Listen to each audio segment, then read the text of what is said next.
በጣም ይገርማል ያንቺና የኔ ህይወት ተመሳሳይ ናቸው እያለ ነበረ። ምክንያቱም ፍቅርም በልጅነቷ ነበረ እናቷን ያጣችው፣ እሱም በተቃራኒ በ7 አመት በ8 አመት ልዩነት ላይ ነው።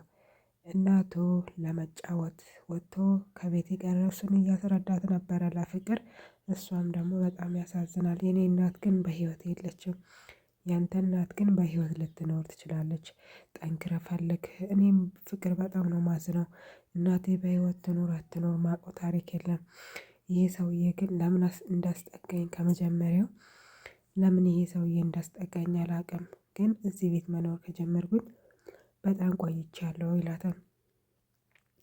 በጣም ነው የሚከብደው። እኔም ወደዚህ ከቤት ከመጣሁ ጀምሮ ነው ማቅክ እና ሁሉም ነገር በጣም ከባድ ነው። በነገራችን ላይ ባለፈው ሻይ ይዘሽ ስትመጪ በጣም አንቋሽሼሽ ነበረ። ምክንያቱም እሷ በነገረችኝ መሰረት ነበረ አንቺ እናትና ልጅ እንድታጣዬ ያረግሽው ነገር መስሎኝ ነበረ። በመሃል ላይ ልጅቷ ስትመጣ ሀሳባቸውን ያቋረጡና ሌላ ወሬ እያወሩ ስልክ ሲደወል እየተራሯጠ ይዞ ስልኩን ይወጣል። ስልኩ የደወለ ሰው ደግሞ ከዚህ በፊት ስልኩን የማያውቅ ስልክ ነው። ጤና ይስጥልን አብሮ ይስጥልን እናትህን አግኝቻለሁ። ምን እናትህ በህይወት አለች ይለዋል። የተደወለ ስልኩ ማለት ነው።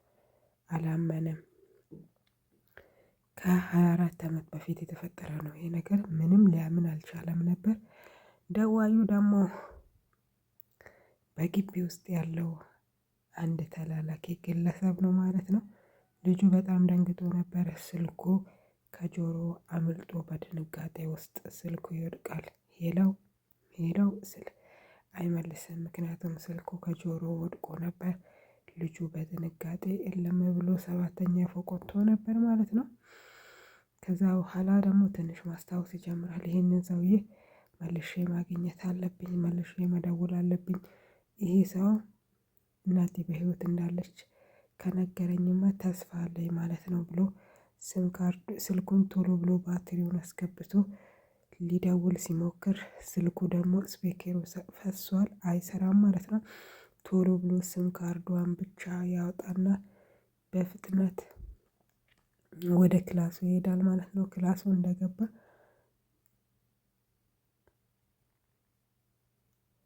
ክላሱ እንደገባ የድሮ ስልኮችን መፈለግ ይጀምራል።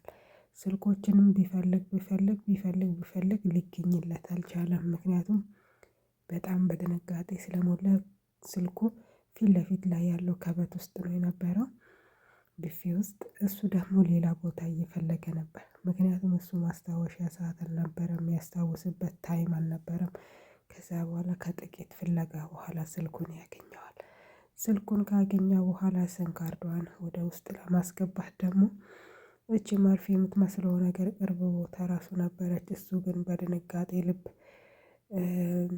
ፈረስ የጠፋ ሰው ኮራን ውስጥ ይፈልጋል እንደሚባል እሱ ብዙ ፍለጋ በኋላ አገኘ። ከዛም ቶሎ ብሎ ስም ካርዷን ያስገባና ለዛ ሰው ልደውል አልደውል ለምን ዘጋው እላለሁ። እንዴት ነው ምን ሆኖ ታግዤ በስነ ስርዓት ማውራት አለብኝ ብሎ ከራሱ ጋር እያወራ ስልኩን አልጋው ላይ ያስቀምጣል። በጣም ደንግጧል። ከዛ ደግሞ የቅድሙ ደዋዩ መልሶ ይደውልለታል። መልሶ ሲደውልለት ወንድሜ በጣም ይቅርታ ስልኩ ተቋረጠ አይደል ምናምን፣ ኧረ ችግር የለውም ይኸውልህ በጣም የምትወዳት እናትህ ተገኝታለች። እናትህ ደግሞ በጣም በጣም በጣም በጣም ናፍቆሃለች ብሎ ይነግራታል ማለት ነው። እኔ ራሱ በጣም ነው የናፈቀችኝ። እሺ ምን ላድርግ? እንዴት ነው ማገኘው? የት ልምጣ? ምናምን ይላል። ኧረ እባክህ ይኸውልህ ወንድሜ አንድ ውለታ ትውልልኛለህ፣ በቀጥታ እናትና ልጅን አገናኛለሁ ይላል። ተስማምተሃል? አንድ ውለታ የምትውልልኝ ነገር አለ፣ አንድ የምታደርግልኝ ነኝ። ችግር የለውም የፈለግከውን ነገር ነፍሴንም ጭምር ከፈለክ እሰጣለሁ፣ እናቴን ብቻ አገናኝን ይላል። በቃ እንደዛ ከሆነ በጣም ጥሩ፣ ቀላል ነገር ነው የምነግርህ። ይኸውልህ ከመጀመሪያ ጀምሮ እናትንና ልጅን ያለያየው ከአንተ ጋር አብሮ የሚኖር አንተን ያስጠጋ ሰውዬ ነው። ምን? አዎ እንደዛ ነው። እሺ እኔ ምን ላድርግ? ይኸውልህ የፍቅር አሰሪ ወይም ገነት እዛ ቤት ላይ የኮት ኪስ ውስጥ አንድ ፍላሽ አለ። ያንን ፍላሽ ሰርቃ ታመጣልኛለህ ከዛ ከእናትህ ጋር አገናኛለሁ ይላል። በሌላው መንገድ ደግሞ እናትየው በጣም እያለቀሰች ነበረ። በዛ መሃል ላይ ደግሞ ይሄ መሃል ላይ እየተላላከ የሚሰራ ልጁ መጣ። ይኸውልሽ ልጅሽን ማግኘት ትፈልጊያለሽ አይደለ? በጣም መታገዝ አለብሽ። መሃል ላይ ደግሞ ፍቅር በጣም አዝናለች። ቁጭ ብላ እያሰበች ነበር። እናቴን ለአንድ ቀን ራሱ መልሻት ብሃት ኖሮ በ6 ዓመቴ እናቴን አይቻለሁ። ብዙ ነገሮችን እያስታወሰች ነበር ማለት ነው። በዛ መሃል ላይ ደግሞ ስልክ ይደወልለታል። ቶሎ ብሎ አነሳ። ሄሎ ሄሎ፣ ሰላም እንዴት ነህ ይለዋል። መናገር ራሱ ከብዶታል። ይኸውልህ አሁን በስልክ እናትህን አገናኛለሁ። እናትህን ሳገናኝ ግን የማይሆን ነገር አውርታ እናትህን እዚህ እደፋልሃለሁ ይላል። እሺ ችግር የለውም ምንም አላወራም አለው። ለእናትየውም እያስጠነቀቀ ነው። ይኸውልሽ አንድ ነገር ትንፍሽ ብትይ አድራሻሽን ብትነግሪኝ ልጅሽን እደፋልሻለሁ ይላል። አታስብ፣ ልጄን ብቻ አገናኝልኝ፣ አምጣልኝ። ይኸውልህ ያሳደግኳት ልጄን ለገዛ ልጄ ብዬ እኮ ካድኩኝ ብላ በጣም እያለቀሰች ነበር።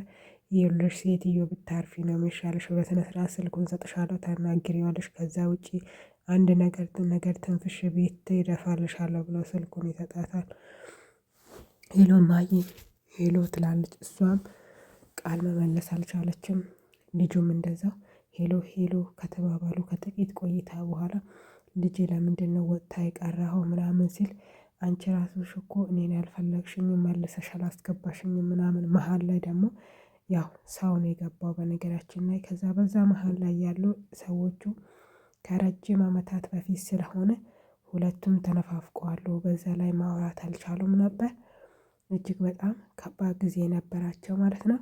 ሰላም ሰላም፣ ውድና የተከበራችሁ የቻናሎቼ ቤተሰቦቼ እንደምን አላችሁ? ለቻናላችን አዲስ የሆናችሁ ሰብስክራይብ እያደረጋችሁ ቤተሰብ ሁኑ።